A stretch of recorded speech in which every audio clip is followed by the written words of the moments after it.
Dear students, good morning.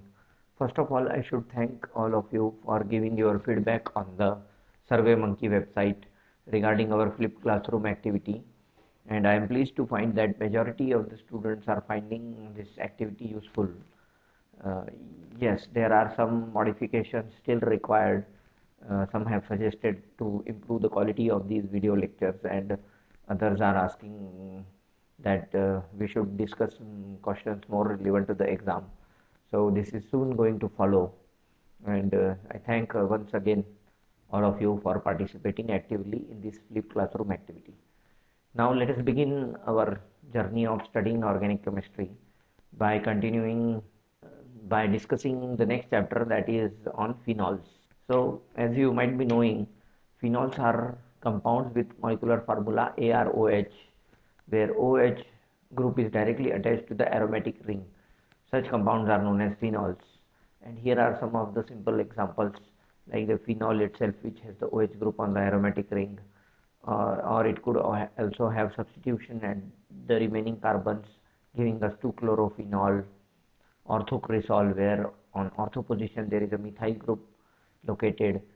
Paracresol, resorcinol, which has meta-dihydroxy substitution, and pyrocatechol, which is sometimes also known as catechol. So all these compounds with the OH group on the aromatic ring are known as phenols.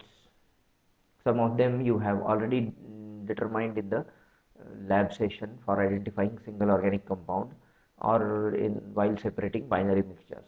So phenols, as you might already have imagined, are like alcohols in many ways, that they can form hydrogen bonds, react with ethers, they react with other alcohols to form ethers and esters, and have higher melting and boiling points than the corresponding hydrocarbons.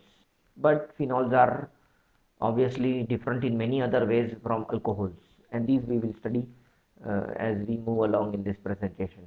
So here are some of the natural sources from which we can get phenols. So phenols are very important bioactive compounds, and many of them, like eugenol and isoeugenol, are a vital component of spices.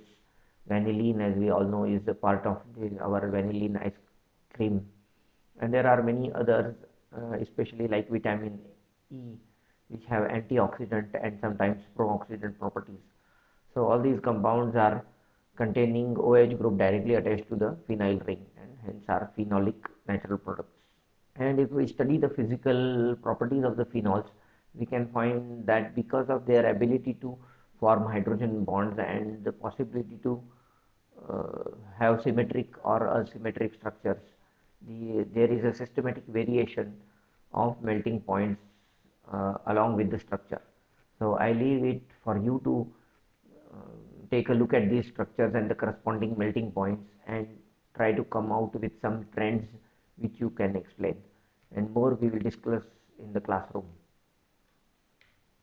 So, but nevertheless, phenols have a strong ability to form hydrogen bonds, and this leads to uh, alteration in their physical and chemical properties if additional polar groups are present on the aromatic rings.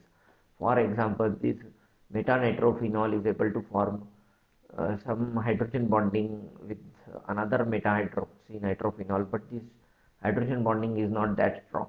Therefore, this molecule melts at a relatively lower temperature, that is 96 degrees Celsius.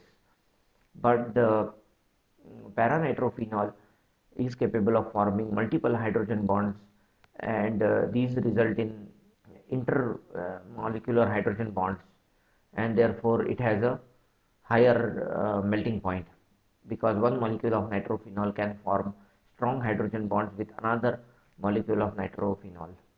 But in the case of orthonitrophenol, there is an internal hydrogen bonding possibility, which eliminates or reduces the intermolecular hydrogen bonds, and therefore it has a much lower melting point of only 45 degrees Celsius. So as we can see that capacity to form internal or intramolecular hydrogen bond has a significant impact on the physical and chemical properties of these type of compounds. Another important property of phenols is that they are acidic and have the ability to form salts. This is because the hydrogen in the phenols is attached to a electronegative oxygen atom, and therefore the OH bond is polar. We have seen with most of the aromatic compounds there is a possibility of resonance to take place. So phenol is, there is resonance within phenol which results into the separation of the charge within the molecule, where the OH gets a positive charge and these ring carbon atoms get a partial negative charge, and these structures are stabilized by resonance. But because of the polarity of the OH bond, the hydrogen can dissociate to give the phenoxide ion. This phenoxide ion is also stabilized by resonance, where the negative charge on oxygen is delocalized in the ring. Now this resonance in the phenoxide ion is much stronger and is able to stabilize the phenoxide ion to a great extent than it is able to stabilize the phenol itself. Therefore, phenol is able to generate a phenoxide ion which is stabilized by resonance. This increases the acidity of phenol because of the conjugate stability of the conjugate base. Therefore, we can say that phenols are more acidic than alcohols due to resonance stabilization of the phenoxide ion. Now here are some of the pKa values of phenol and substituted phenols, and I leave it up to you to take a look at these values and try to explain that which compound is more acidic and why, and we can discuss it further in the class. I want you to think about this question, or which reaction takes place when you bubble carbon dioxide into a solution containing sodium phenoxide. So what reaction is possible between sodium phenoxide and CO2? Now we move on to the next subtopic within phenols, that is the preparation of phenols. Now phenols can be prepared by the rearrangement of hydrogen peroxides, which can be formed by the oxidation of aliphatic compounds like cumene. So cumene, when oxidized with oxygen, gives cumene hydroperoxide. This compound is hydrolyzed to give phenol and acetone. Similarly, if there are substitution in the benzene ring which are not susceptible to oxidation, then that compound can be converted into its corresponding phenol using this reaction. But there are other ways, as we have seen earlier in the electrophilic aromatic substitution chapter. Diazonium salts can be hydrolyzed to give phenols. So to begin with, we start with aniline. We generate the diazonium salt using the sulfuric acid and nitric acid mixture, and this diazonium salt, if allowed to react with water, quickly gives us the corresponding phenols. And there is another way to generate phenols from the aryl sulfonates. The aryl sulfonates are the sodium salts of the corresponding sulfonic acids. These, when treated with strong base under high temperature, will result in the fusion of the alkali to give the sodium salt of that corresponding phenol. When this sodium salt is treated with dilute acid, it gives us the free phenol back. Now there are some important reactions of phenols which we should pay attention to, as it will be helpful to us in synthesizing many compounds and understanding more about the chemistry of phenols. So as we have said earlier that phenols are acidic, so if they react easily with strong bases to give sodium phenoxide, because of the presence of the OH, free OH group, phenols have the ability to form esters with different reagents. If we treat phenols with benzoyl chloride, it will form the corresponding benzoate esters of the phenol. Similarly, phenols can be treated with anhydrides, like here 4-nitrophenol is reacted with acetic anhydride to generate the corresponding para-nitrophenyl acetate ester. But the phenols can also be treated with the tosylates, in this case the tosyl chloride, to generate the corresponding tosylated derivatives, and these are sulfonate esters. So these are the reactions of phenols in which the OH bond is reacting. OH bond is undergoing dissociation. But there are other reactions of phenols in which the aromatic ring will take part in the reaction, and such reactions are known as ring substitutions.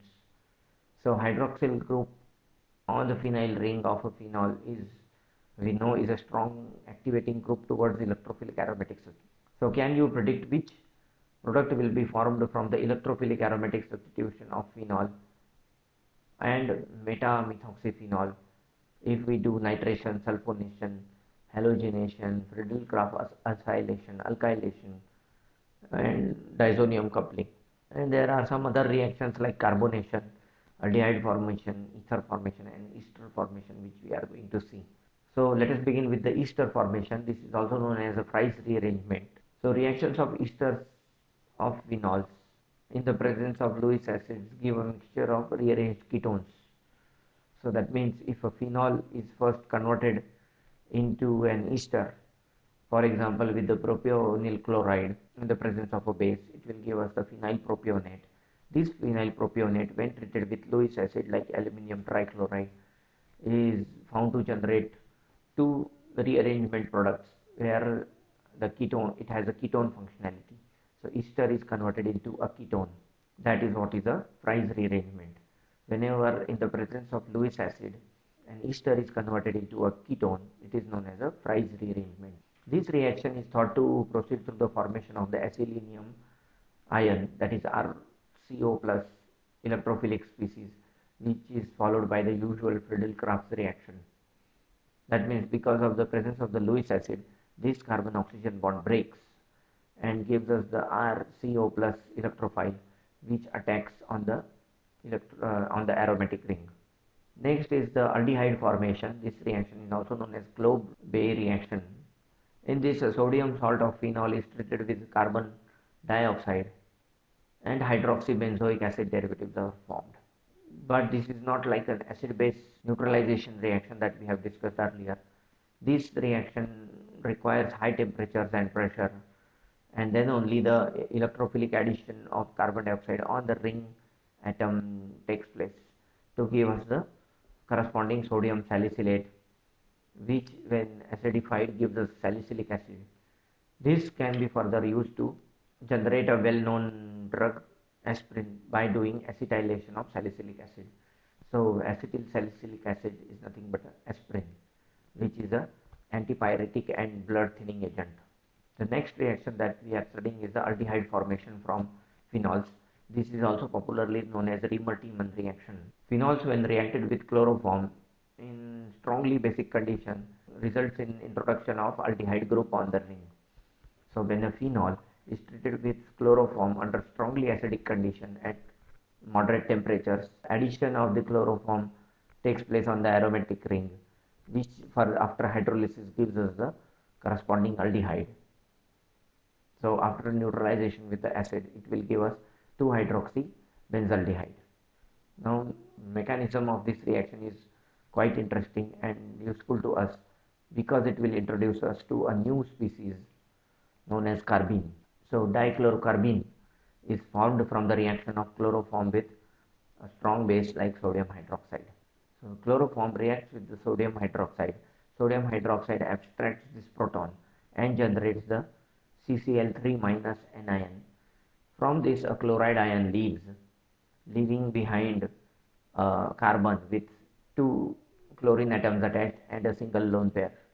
So if we count the number of electrons that are present in this molecule or species, it is 2 plus 2 plus 2, that is 6. So that means it has only 6 electrons in the outer shell, and so it should be an electrophile because its octet is not satisfied.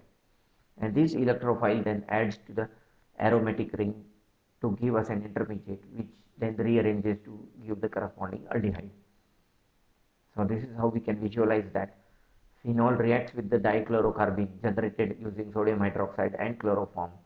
So the dichlorocarbene reacts on the aromatic ring and its rearrangement results into this intermediate, which is hydrolyzed to give an aldehyde. Then the next reaction we are studying is the ether formation. This is relatively simple, that phenols react with alkyl halides to give corresponding aryl ethers. But alternatively, we can use methyl sulfate to perform this methylation reaction. So methyl sulfate here is known as a methylating agent. Here we can see phenol in the presence of a strong base reacts with benzyl bromide to give us benzyl phenyl ether. Similarly, if we use methyl sulfate, it reacts with phenol under aqueous basic conditions to give us methylated phenol, that is anisole. Now here is some interesting question for you. Which of the following reactions you think is more realistic to synthesize phenyl propyl ether? and please try to solve some of the questions given at the end of the chapter, phenol chapter, and within the chapter, and we will discuss more about these in the classroom. Please do make notes while watching this video lecture and come with some doubts and queries to be discussed in the classroom. So that's it for today. Our next lecture will be on molecular rearrangements. Thank you so much. So see you in the next lecture.